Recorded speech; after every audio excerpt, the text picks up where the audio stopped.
हाय kids, आज के video में हम करेंगे question and answers of our chapter flying together. तो पहला क्वेश्चन क्या है? Where did the geese live? The geese lived in the leafy branches of a tall tree. Why did the old bird advise the other birds to destroy the creeper? The old bird advised the other birds to destroy the creeper because it would become thick and strong and help any hunter to climb up the tree easily and kill all of them. Why did the geese cry help, help? The geese cried help, help because they were caught in the hunter's net. What did the hunter do when he thought that the geese were dead? The hunter thought that the geese were dead. He started to throw the geese out of the net one by one. Why did the geese pretend to be dead? Because they knew that the hunter would not want the dead birds and would set them free. Describe one incident when you got into trouble because you did not do your work on time. तो आपको कोई ऐसा incident बताना है जिसमें आपको कोई काम टाइम पे करने को बोला गया और आपने नहीं किया और उस वजह से आप मुश्किल में पड़ गए। तो यहाँ पे मैंने अपना एक एग्जाम्पल दिया है, आप कुछ और भी लिख सकते हो। तो एक बार जो है मुझे अपना कमरा साफ करना था मेरी मम्मा के घर आने से पहले, but I got distracted playing with my toys. When she came back, my room was still messy and she wasn't happy at all. I got in trouble and had to clean it up right away. It wasn't fun and I learned that doing my chores on time is super important. Chores का मतलब होता है ऐसे काम जो हमें करने ही करने हैं। तो मैंने क्या सीखा उस दिन कि हमें जो है हमारे काम टाइम पे करने ही चाहिए, वो इम्पोर्टेंट है। नेक्स्ट आपको बताना है कि ये स्टेटमेंट्स ट्रू हैं या फॉल्स, यानी सही है या गलत। The tree was the house of a flock of parrots. ये false है, right? It was house of a flock of geese. The wise old bird wanted the creeper to be destroyed. This is true. The hunter climbed the tree with the help of a ladder. This is false. The hunter climbed the tree with the help of creeper. When caught in the net, the foolish birds began to weep. True. The wise old bird helped them to escape. This is true as well. Next आपका जो question है उसमें आपको एक paragraph दिया है, आपको ये पढ़ के जो है क्वेश्चन आंसर करने हैं। तो पैराग्राफ क्या है देखते हैं। The ant and the Dove, एक चींटी और एक डव, यानी ये जो चिड़िया है उसे कहते हैं Dove. On his way home an ant saw a sparkling fountain, तो अपने घर वापस जाते हुए एक चींटी ने जो है बहुत ही चमकता हुआ फाउंटेन देखा। फाउंटेन क्या होता है? आपने देखा होगा जब आप पार्क जाते हो तो वहां पे बीच में जो है एक जगह होगी जहाँ पे पानी का एक फुहारा होगा, उसमें पानी जो है बीच में ऐसे निकल रहा होगा, तो इसे कहते हैं फाउंटेन। तो उसने जो है चींटी ने एक बहुत ही चमकता हुआ फाउंटेन देखा। ही crawled on its wall to take a closer look, तो वो जो है उसकी दीवार पे चढ़ गया उसमें उसे करीब से देखने के लिए फाउंटेन को। Suddenly he slipped and fell into the water, एकदम से उसका पैर फिसला और वो पानी में गिर गया। He gurgled and panicked and waved his legs in the air, तो वो जो है गर्गल करने लगा। गर्गल क्या होता है? जब आप पानी जो है मुंह में आपके चला जाए और आप ऐसे बुलबुले निकालो, तो वो जो साउंड होता है उसे गर्गल कहते हैं, गर्गलिंग कहते हैं। तो हम कभी कभी ऐसा करते हैं, डॉक्टर्स हमें कहते हैं कि गला खराब हो तो गर्गलिंग करो, तो वो जो है जिसमें आप पानी आपके गले में हो और ऐसे बुलबुले निकल रहे हो, उस साउंड को गर्गलिंग कहते हैं। तो वो चींटी जो है ऐसे गर्गल करने लगी और पैनिक कर गई, यानी एकदम से परेशान हो गई। तो उसने अपने पैर जो है हवा में ऐसे वेव किए, हिलाए।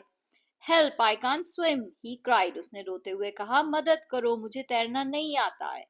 Luckily just at that moment a friendly dove flew by, उसी समय किस्मत की बात है कि एक जो चिड़िया थी डव, वो वहां से उड़ रही थी और वो बहुत ही फ्रेंडली थी, यानी मदद करने वाली, बहुत ही अच्छी थी। She saw that the tiny ant was drowning and quickly flew to a nearby tree. तो उसने देखा कि वो जो छोटी सी चींटी जो है वो पानी में डूब रही है, तो वो एकदम से जो है पास के एक पेड़ पे उड़ गई। She pulled off a leaf and let it glide down to the ant. उसने जो है एक पत्ती को तोड़ा और धीरे धीरे उस पत्ती को जो है चींटी के पास आने दिया। Here you are, she cooed and flew away. फिर उसने उस चींटी से कहा कि ये देखो ये है पत्ती, इस पे तुम चढ़ जाओ और खुद को बचा लो। ऐसा उसने कूड यानी धीमी सी आवाज में बोला, अच्छे से प्यार से, और वो वहां से उड़ गई। Why do you think the dove helped the ant? The dove helped the ant because she was kind and caring. How do you think the ant felt on finding the leaf? I think the ant felt relieved and grateful when he found the leaf. उसे बहुत ही अच्छा लगा होगा, relieve हुआ होगा कि अरे चलो देखो अब तो मैं बच जाऊंगी, मरूंगी नहीं. He must have been scared when he was in the water, but when the dove came to his rescue and gave him the leaf, he probably felt so happy and thankful. Have you ever been in trouble like the ant? Did anyone help you? Yes, I have been in trouble before, like when I forgot my homework at school or when I got lost in a store. Sometimes my friends or family helped me out, just like the dove helped the ant. It's nice to have someone there for you when you are in the trouble. तो एक बार मेरे साथ हुआ था, मैं अपना homework भूल गई थी घर पे, स्कूल नहीं ला पाई थी, या फिर मैं एक बार जो है किसी बड़े से स्टोर में गई थी और मैं वहां पे खो गई थी. तो मेरी फ्रेंड्स और फैमिली ने मेरी मदद की थी, जैसे कि डव ने उस चींटी की करी. तो ये तो बहुत अच्छी चीज होती है ना, जब कोई हमारी मदद कर दे जब हम मुश्किल में हो. तो ऐसे तो बहुत अच्छा लगता है कि कभी अगर हम मुश्किल में हो तो कोई हमारी मदद कर दे. नेक्स्ट जो आपका क्वेश्चन है उसमें आपको आपके फ्रेंड से ये क्वेश्चन पूछने हैं. तो यहाँ पे ये कुछ आंसर्स दिए हुए हैं, आपको इनके क्वेश्चन बनाने हैं कि ये जो जवाब दे रहे हो आप ये कौन से सवाल पे दोगे. तो जब आप किसी से सवाल पूछते हो तो आप ये वर्ड्स यूज करते हो ना, where, what, how, who, when, why. जैसे कि आप पूछो where do you live, what do you do, what is your name, how do you go to school. तो ये जो वर्ड्स हैं ये आप क्वेश्चन बनाने के लिए यूज करते हो, राइट. तो आपको ऐसे जो है ये वर्ड्स का यूज करके ये जो आंसर दिए हैं इनके क्वेश्चंस बनाने हैं. जैसे कि यहाँ पे एक आंसर है, I watch TV in the evening. मैं टीवी जो है शाम को देखती हूँ. तो ये जो जवाब मैं दे रही हूँ ये किस सवाल के जवाब में दिया होगा. तो मुझसे सवाल किसी ने पूछा होगा ना, when do you watch TV, तुम टीवी कब देखती हो. तो मैं जवाब में क्या कहूंगी, I watch TV in the evening, मैं शाम को देखती हूँ. तो ऐसे ही यहाँ पे ये सवाल है, आई प्ले गेम्स. तो इसके लिए क्या क्वेश्चन होगा, व्हाट डू यू प्ले. अगर मैं किसी से पूछूं कि व्हाट डू यू प्ले, तुम क्या खेलती हो, तो वो जवाब में क्या कहेगा, I play games. Next question है, आई कलेक्ट स्टैम्प्स. तो मैं क्या क्वेश्चन पूछ रही हूँ आपसे अगर मैं जवाब दे रही हूँ. जो सवाल होगा व्हाट डू यू कलेक्ट, तुम क्या कलेक्ट करते हो. तो आंसर होगा I collect stamps. I play in the ground. तो इसका क्वेश्चन क्या होगा, वेयर डू यू प्ले, आप कहाँ खेलती हो. तभी तो आप आंसर दोगे ना कि मैं ग्राउंड में खेलती हूँ.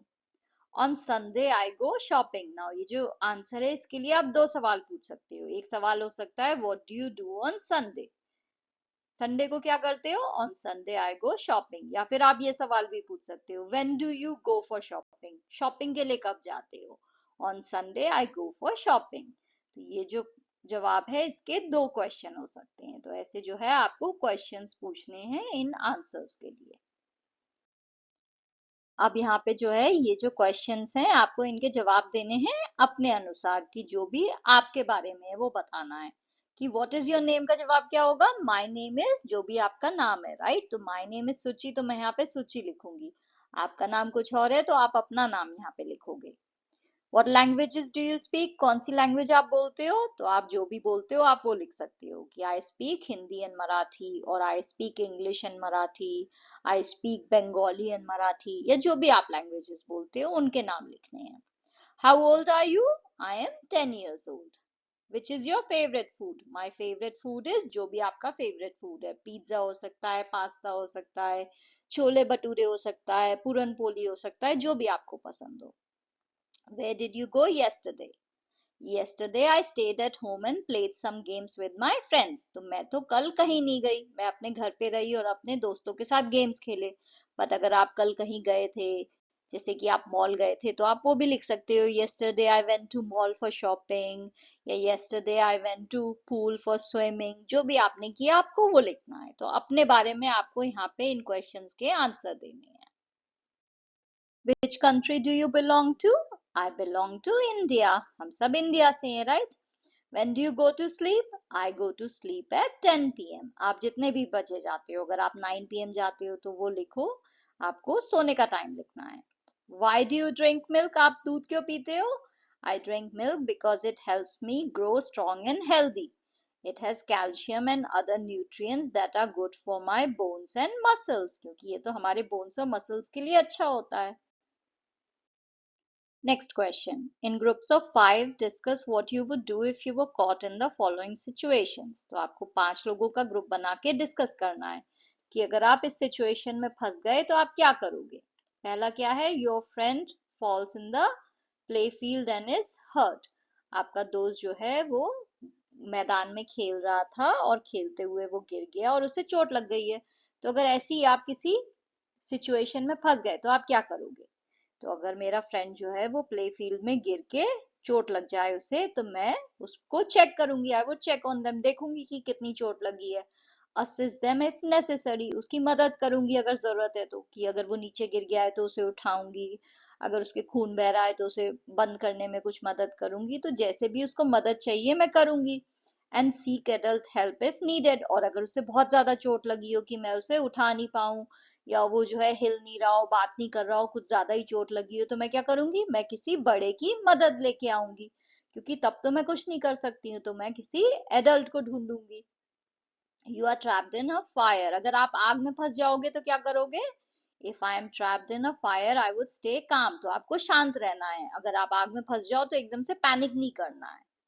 फाइंड द नियरेस्ट एग्जिट, जो भी आपके आसपास दरवाजा हो वो ढूंढो, दरवाजा खिड़की जहां से भी आप बाहर निकल सकते हो वो ढूंढो। And if unable to escape seek refuge in a room with a close door and a window for signalling help, और अगर आप वहां से बाहर नहीं निकल पाओ तो ऐसा कोई कमरा ढूंढो जहां पे जो है दरवाजे बंद हो और खिड़की हो जिससे आप मदद मांग सको। तो आप वहां से निकलने की कोशिश करो, लेकिन घबराना नहीं है। अगर आग में फंस गए तो वहां से निकलने का रास्ता ढूंढना है। You are stuck in a traffic jam, अगर ट्रैफिक जैम में फंस गए तो क्या करेंगे? अगर मैं ट्रैफिक जैम में फंस गई तो मैं पेशेंट रहूंगी, यानी शांत बैठूंगी, ऐसा नहीं है कि बेचैन हो जाऊंगी। Find ways to pass the time, कुछ खेलने का करूंगी, कुछ ट्राई करूंगी कि टाइम कैसे पास करूं। एंड सीक ऑल्टरनेटिव रूट्स, और देखूंगी गूगल की मदद से, राइट, गूगल मैप्स चला के फोन पे, कि कोई और रास्ता है क्या जिससे मैं यहाँ से जा सकती हूँ, जल्दी घर पहुंच सकती हूँ, या ऐसे कुछ। तो ट्रैफिक जैम में फंस गए तो मैं ये करूंगी। The words in the clouds describe something or someone in the story. Name them in the blanks provided. तो यहाँ पे ये जो वर्ड्स दिए गए हैं ये स्टोरी में से किसी को डिस्क्राइब कर रहे हैं, आपको वो लिखना है। तो वाइज कौन था, इंटेलिजेंट कौन था स्टोरी में? बर्ड, जो एक चिड़िया थी वो वाइज थी, राइट। केयरलेस कौन थे? गीस, जो वहां पे जो बाकी चिड़िया थी वो केयरलेस थी, राइट। थिक एंड स्ट्रॉन्ग क्या था? क्रीपर था, वो जो पेड़ के ऊपर जो क्रीपर चढ़ रहा था। फुलिश कौन था? हंटर था, राइट, वो बेवकूफ था। टॉल क्या था? ट्री था, जिस पेड़ पे उनका घर था वो टॉल ट्री था। नेक्स्ट आपको क्लाउड्स में जो वर्ड्स दिए हुए थे उनसे अपने सेंटेंसेस बनाने हैं। तो पहला है वाइज, वाइज क्या होता है? Intelligent. Birbal was a very wise man. Careless क्या होता है? लापरवाह, जो किसी चीज की परवाह ना करे, जो बहुत ही इधर उधर चीजों को फेंक दे, ध्यान ना रखे, उसे केयरलेस कहते हैं। Leaving your homework until the last minute is a careless habit that can lead to trouble. अगर आप अपना होमवर्क जो है बिल्कुल लास्ट मिनट के लिए छोड़ दो, कि बिल्कुल एंड में करोगे, तो ये बहुत ही केयरलेस हैबिट है, अच्छा हैबिट नहीं है। इससे आप मुश्किल में पड़ सकते हो। थिक एंड स्ट्रॉन्ग क्या होता है? कोई चीज बहुत ही मोटी है और ताकतवर है।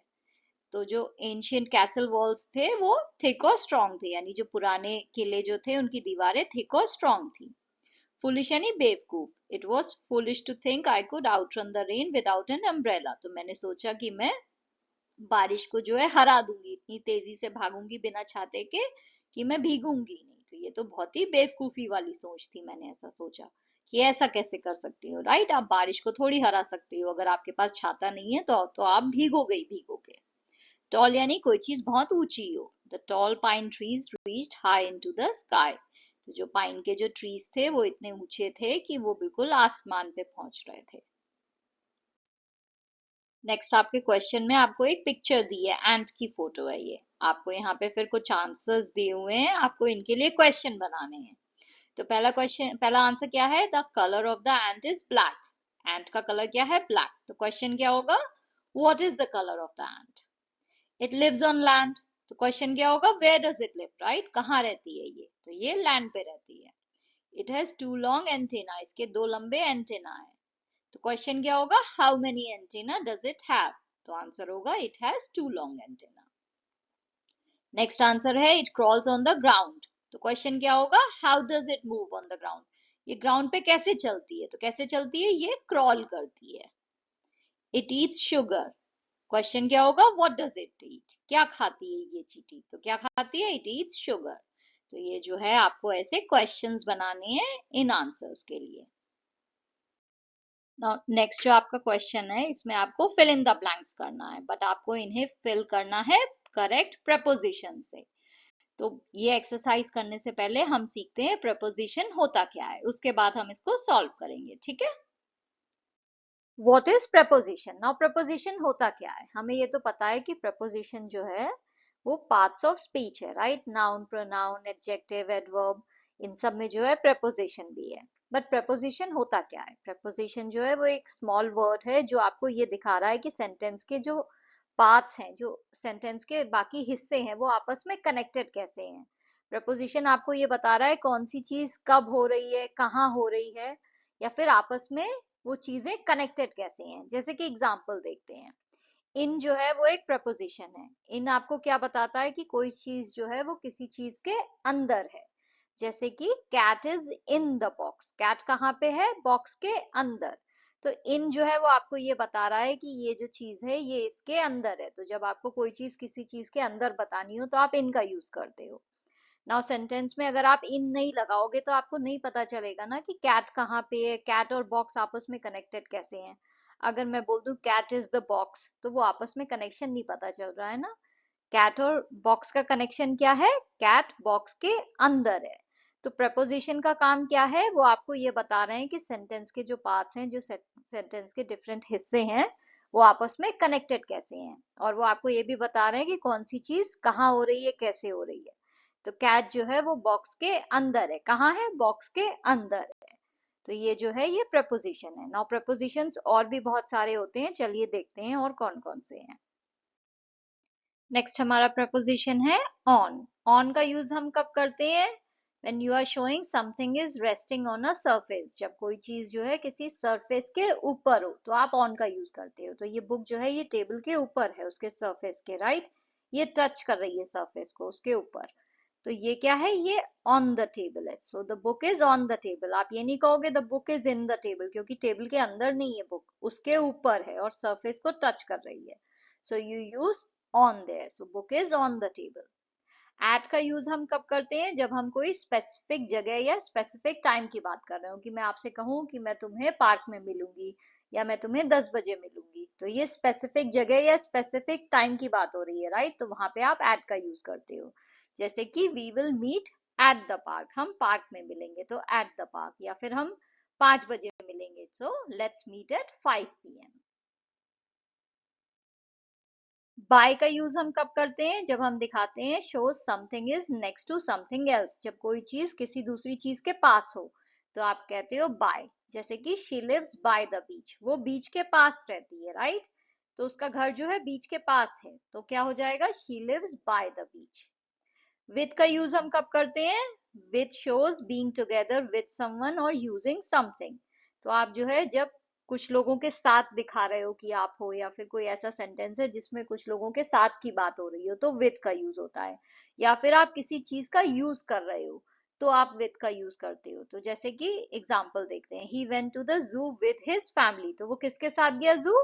उसकी फैमिली के साथ। तो सब लोगों के साथ गया ना, तो इसलिए विद का यूज हुआ है। नेक्स्ट है I wrote the letter with a pen. मैंने लेटर किससे लिखा? पेन से लिखा। तो किसी चीज का यूज किया, मैंने पेन का यूज किया, राइट, लेटर लिखने के लिए। तो जब आप किसी चीज का यूज कर रहे हो कोई चीज करने के लिए तो आप विद का यूज करते हो। या फिर आप सब लोगों के साथ की बात कर रहे हो तो विद का यूज करते हो। अबाउट का यूज कहाँ होता है? It shows the topic of a conversation और थॉट। जब आप कोई टॉपिक पे बात कर रहे हो, कोई अपना थॉट जो है वो किसी को बता रहे हो, तो आप अबाउट का यूज करते हो। जैसे कि we talked about our favourite movies, हमने हमारी फेवरेट मूवीज के बारे में बात की। तो किसी टॉपिक के बारे में बात की, राइट। तो अबाउट का यूज हो रहा है। फ्रॉम का यूज कहाँ होता है? Shows where something starts. कौन सी चीज कहाँ से शुरू हो रही है उसके लिए आप फ्रॉम का यूज करते हो। जैसे कि he walked home from school। तो वो घर जो है चल के गया स्कूल से। तो कहाँ से गया? स्कूल से। तो स्टार्ट कहाँ से किया उसने चलना? स्कूल से। तो आपने फ्रॉम का यूज किया है। तो कोई चीज कहाँ से स्टार्ट कर रहे हो उसके लिए आप फ्रॉम का यूज कर रहे हो। टू का यूज कहाँ पे होता है? जब आप मूवमेंट दिखा रहे हो किसी जगह के लिए या किसी पर्सन के लिए, कि किसी की तरफ आप जा रहे हो। जैसे कि she walk to the store, वो स्टोर की तरफ गई, चली। तो किसकी तरफ जा रही है? स्टोर की तरफ, राइट। तो अगर आप किसी चीज की तरफ जा रहे हो, किसी इंसान की तरफ जा रहे हो, तो आप टू का यूज कर रहे हो। आप कहीं से अपनी वॉकिंग को या ड्राइविंग को या रनिंग को स्टार्ट कर रहे हो, तो आप फ्रॉम का यूज कर रहे हो। तो जहां से स्टार्ट कर रहे हो वहां पे फ्रॉम का यूज होगा। अगर किसी की तरफ जा रहे हो तो आप टू का यूज करोगे। और ऑफ का यूज कब कर रहे हो?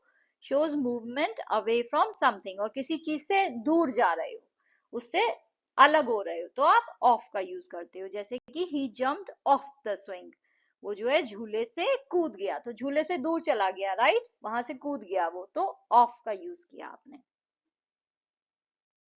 इनटू का यूज कब करते हैं? जब हम मूवमेंट जो है बाहर से अंदर को दिखा रहे हैं कि ये बाहर से अंदर गए।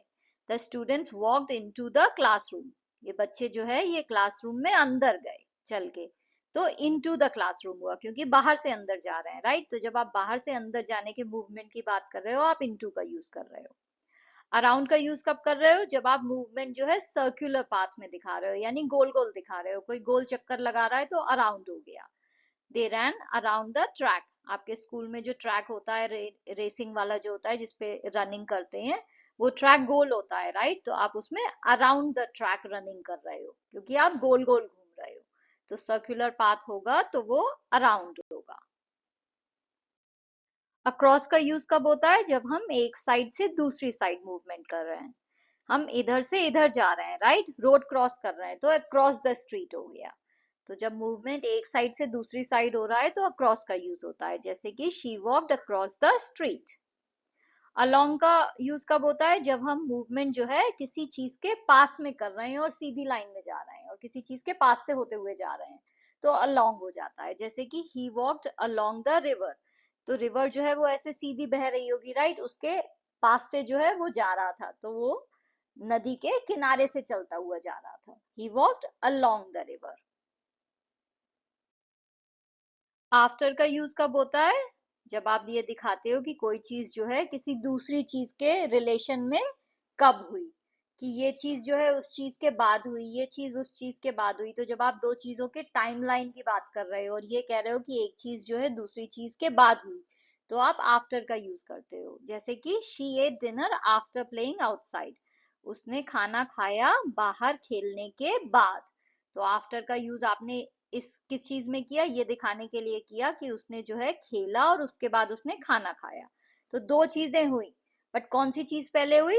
प्लेइंग पहले हुआ, और फिर दूसरी चीज क्या हुई? फिर डिनर हुआ। तो पहली चीज प्लेइंग है और दूसरी चीज डिनर है। तो जब आप कोई काम जो है किसी चीज के बाद कर रहे हो तो आफ्टर का यूज कर रहे हो। नेक्स्ट टू का यूज कब होता है? जब आप दिखा रहे हो कि एक चीज जो है दूसरी चीज के पास है, जैसे कि apple is next to the book, ये एप्पल जो है ये किताब के पास है। फ्रॉम का यूज हम कब करते हैं? जब हम ये बता रहे हैं कि कौन सी चीज कहाँ से स्टार्ट हो रही है, जैसे कि the bird flu from the tree, ये चिड़िया जो है ये पेड़ से उड़ी, राइट। तो कहाँ से स्टार्ट किया इसने उड़ना? पेड़ से। तो हमने किसका यूज किया है? फ्रॉम का। तो जब आप कोई चीज दिखा रहे हो कहाँ से स्टार्ट हो रही है तो फ्रॉम का यूज कर रहे हो। किसी चीज की तरफ जा रहे हो तो किस चीज का यूज करते हो? टू का। He noticed the creeper at the foot of the tree. उसने वो जो creeper था वो पेड़ के बॉटम पे देखा, राइट। तो एक स्पेसिफिक जगह पे उसने उस creeper को देखा, तो इसलिए हम at का यूज कर रहे हैं। जब हम किसी स्पेसिफिक जगह या स्पेसिफिक टाइम की बात करते हैं तो हम at का यूज करते हैं। It would be a pity to destroy it now, क्योंकि हम किसी चीज को डिस्ट्रॉय करने की बात कर रहे हैं, तो ये जो एक्शन जो है वो किसी चीज के ऊपर होगा, राइट। तो जब किसी चीज के ऊपर आप कोई एक्शन कर रहे हो तो वो टू का यूज करते हो आप। As they flew off the tree they were trapped, वो जो है जब पेड़ से उड़ गए तो वो पेड़ से दूर जा रहे हैं, राइट। तो हम ऑफ का यूज कर रहे हैं। The boy ran with the dog, वो डॉग के साथ भागा, राइट। तो with का यूज हो रहा है। The frogs jumped into the well, वो कुएं के अंदर कूद गए, राइट, इसलिए हम into का यूज कर रहे हैं। The girl was thrilled to see her new bicycle, तो अपनी नई बाइसिकल को देख के वो खुश हुई, राइट। तो अगेन कोई एक्शन को जो है रिसीव करा जा रहा है, कोई एक्शन हो रहा है, तो किस चीज को देख के वो खुश हुई? बाइसिकल को देख के, तो टू का यूज हुआ है। The birds were caught in the net, वो नेट में फंस गई थी, राइट। नेट के ऊपर नहीं फंस गई थी, नेट के अंदर फंस गई थी, तो इनका यूज हुआ है।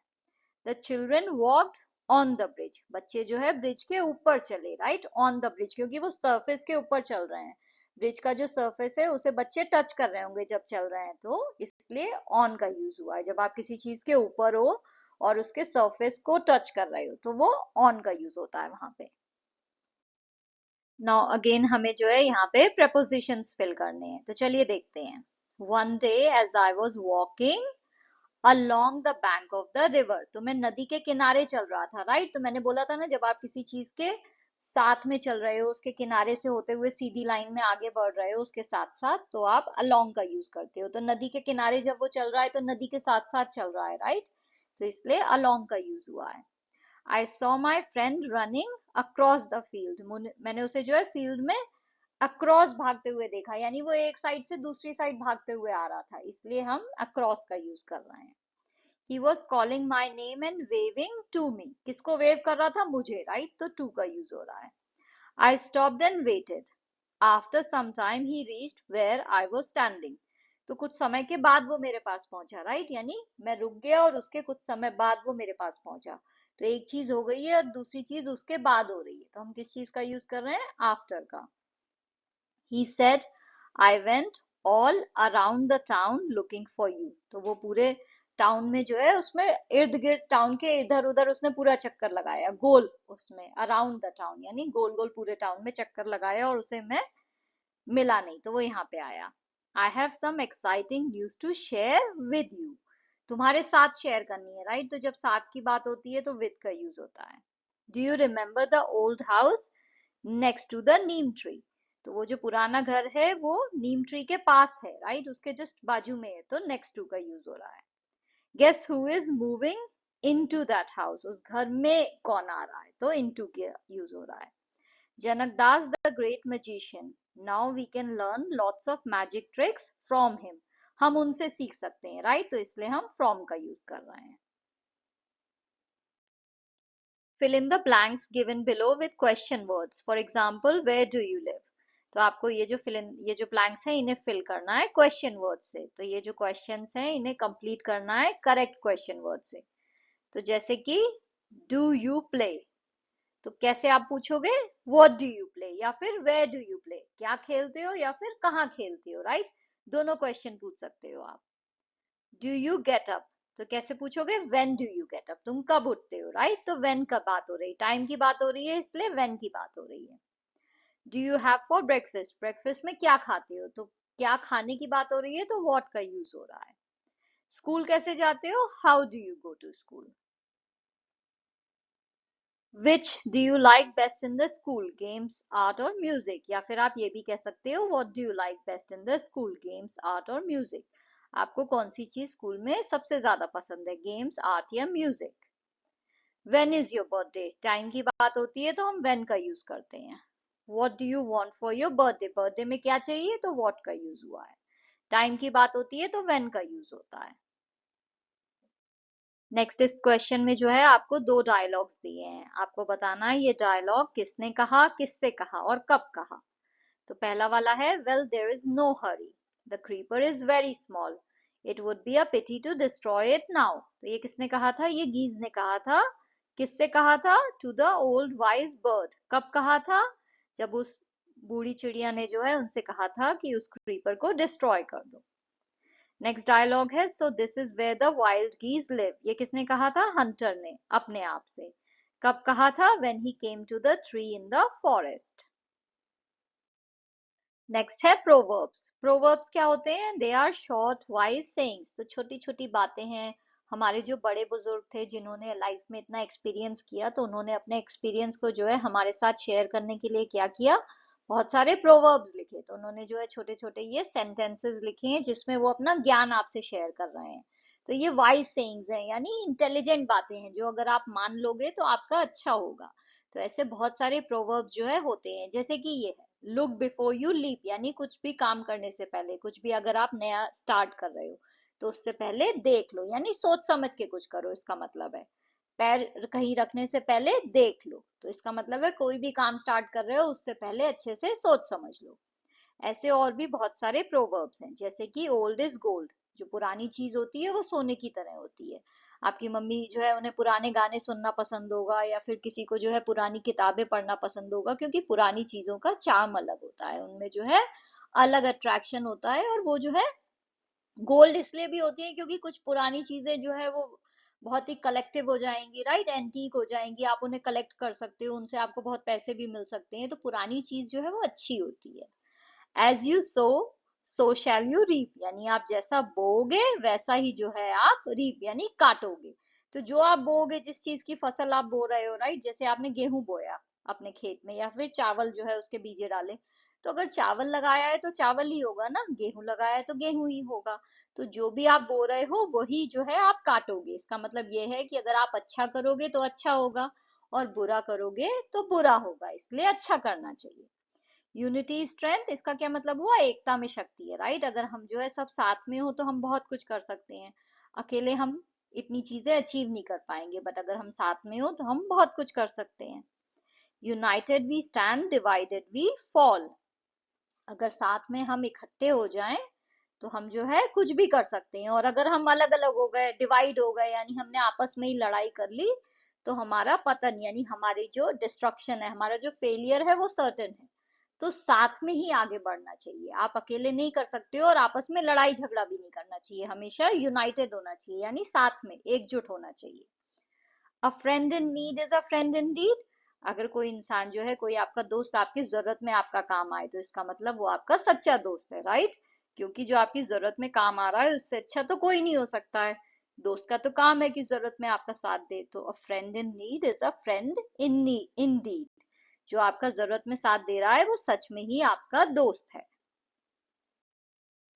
यहाँ पे आपको प्रोवर्ब दिया है, all is well that ends well, इसका क्या मतलब होता है, अंत भला तो सब भला। यानी अगर कोई चीज आपने, आप कोई काम आपने नया नया स्टार्ट किया हो, या फिर जो है आप किसी चीज के लिए पढ़ाई कर रहे हो, या गिटार सीखने का ट्राई कर रहे हो, साइकिल सीखने का ट्राई कर रहे हो, बट आपको स्टार्टिंग में बहुत सारी प्रॉब्लम्स आई, आप 10 बार गिर गए, आप गिटार सीख ही नहीं पाए, स्ट्रिंग्स भी टूटने लग गए, आपकी उंगलियां भी दर्द कर रही थी, और आपको बहुत मुश्किल आ रही थी, बट एंड में आप सीख गए, एंड में आपने जो है 2-3 गाने बजाना सीख लिया और सब अच्छे से हो गया। तो अगर एंड में आपको आ गया तो फिर सारी स्टार्टिंग की प्रॉब्लम्स आप भूल जाओगे ना, क्योंकि आपका रिजल्ट अच्छा आया, आपको अच्छा लग रहा है अब, क्योंकि अब आपको आ गया साइकिल चलाना या गिटार चलाना जो भी है। तो कोई चीज अगर एंड में अच्छी हो जाए तो मतलब सब ठीक है, आप स्टार्टिंग में कितनी भी प्रॉब्लम्स आए आप उन्हें भूल सकते हो, क्योंकि एंड अच्छा हो गया। तो आपको जो है, अगर आपकी लाइफ में ऐसी कोई इवेंट या घटना कोई ऐसी हुई हो जिसमें जो है आपको लगा हो कि अरे हाँ देखो कितनी प्रॉब्लम्स आई थी, बट एंड में तो सब ठीक हो गया, मतलब all is well that ends well, तो आपको वो स्टोरी यहाँ पे लिख के जो है अपने नेबर को बतानी है। तो यहाँ पे जो है इस प्रोवर्ब का क्या मतलब है वो मैंने दिया है, और साथ में एक एग्जाम्पल भी दिया है जहाँ पे आप यूज कर सकते हो। तो जैसे स्कूल में आपको कोई बहुत ही डिफिकल्ट प्रोजेक्ट मिले बनाने के लिए, और आप स्टार्ट करो और आपको बहुत सारी प्रॉब्लम्स आए उस प्रोजेक्ट में, बट एंड में जो है अगर आपने उसे फिनिश कर लिया और आपको टीचर ने अच्छे मार्क्स दे दिए, तो आप स्टार्टिंग के जितने भी प्रॉब्लम्स थे सब भूल जाओगे ना, क्योंकि एंड इतना अच्छा हो गया। तो जो भी एंड में अच्छा होता है वो अच्छा ही होता है। तो ऐसे एक स्टोरी भी मैंने यहाँ पे दी है जिसमें आप ये प्रोवर्ब यूज कर सकते हो। तो एक बार मैं अपनी फैमिली के साथ कैंपिंग ट्रिप पे गई थी। हमने डिसाइड किया था कि हम हाइकिंग करेंगे और नेचर को एंजॉय करेंगे, बट हम जैसे ही वहां पे पहुंचे वहां बारिश होने लगी, और हम तो टेंट के अंदर ही रह गए, हम बाहर ही नहीं निकल पा रहे थे। तो बोरिंग भी था और हमें चिंता भी हो रही थी कि ये तो बिल्कुल बेकार सी ट्रिप हो जाएगी। बट फिर नेक्स्ट मॉर्निंग रेन रुक गई और सूरज भी निकल आया, तो हम हाइकिंग पे भी गए, हमने जंगल भी देखा, बहुत सारे जानवर भी देखे, कैंप फायर भी बनाया रात में, और फिर हमने उस पे मैगी भी बनाई, और बहुत मजा आया एंड में। तो ट्रिप जो है एंड में बहुत ही अच्छी हुई, तो जितनी भी स्टार्टिंग में प्रॉब्लम्स आई थी हम सब भूल गए। So all is well that ends well.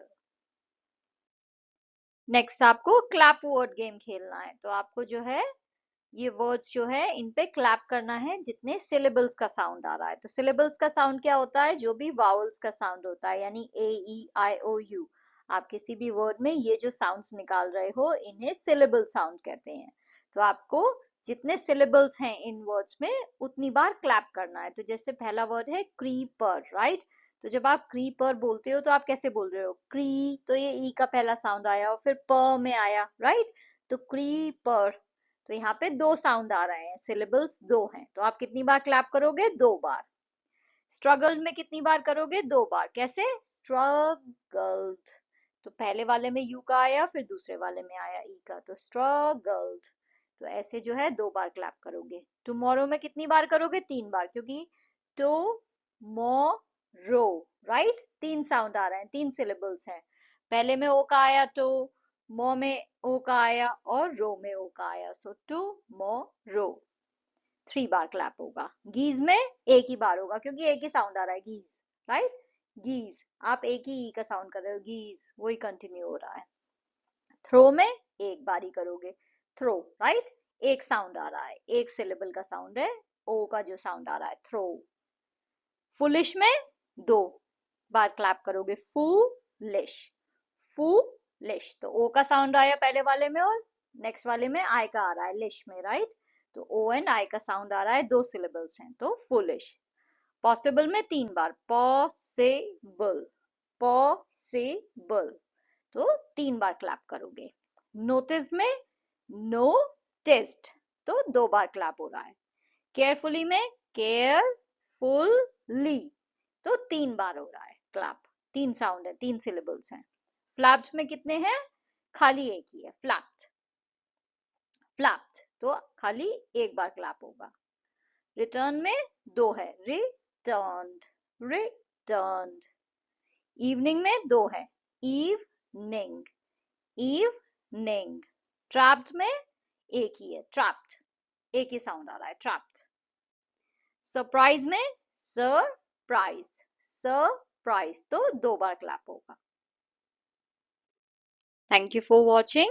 If you liked the video, please like, share and subscribe the channel. Thank you.